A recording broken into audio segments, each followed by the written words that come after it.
Good Thursday morning. Beautiful sunrise over the capital city. The Providence Skycam looking absolutely gorgeous, but don't be fooled. Looks are not everything, my friends. Let's take this camera full for all of you to see. And then I'm going to put up some of the numbers that might be a little jarring if you haven't stepped outside or listened to the forecast this week, because temperatures right now in the 30s, that's nothing to write home about.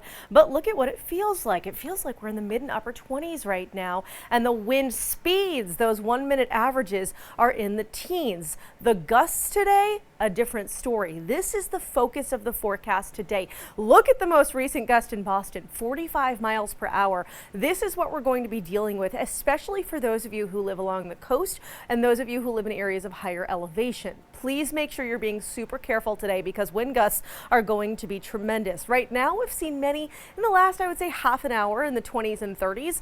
Earlier this morning, we were looking at more of them in the upper 30s and low 40s. Even look at the islands, for example. Block Island, 41 miles per hour clocking in as that latest gust.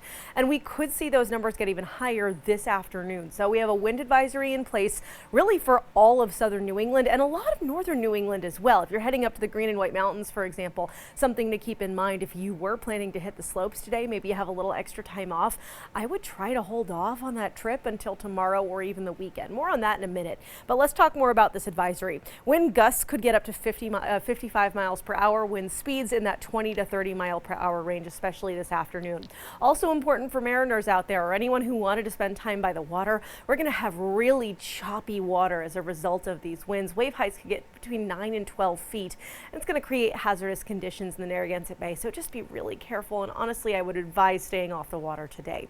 Now, in terms of temperatures, I'm going to tell you, we're going to get into the low 40s, but I'll say it plainly for you. I'm never going to lie to you about this stuff or sugarcoat it if I can't.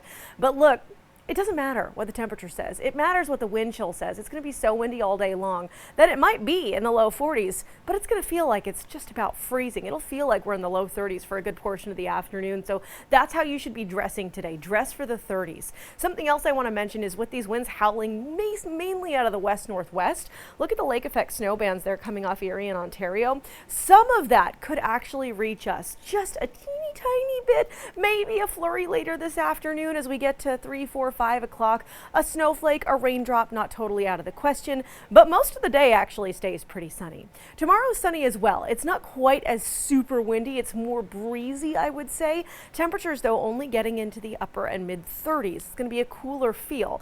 As for the weekend, I was talking about folks hitting the slopes. Let's go to Wachusett here. Temperature is going to be in the 20s both days. It's going to be a little warmer here at home, but if you're heading to the mountain, expect the mid 20s, expect some sunshine. And by the way, they've got 21 trails open, which is so impressive after all the rain we've had. But no rain in the forecast for the next 7 days, at least not now anyway. But the big thing we're focused on here is the fact that it does get really cold compared to where we've been. Temperatures far below average really through the rest of the week, really looking at the low 30s for your highs all the way through Wednesday.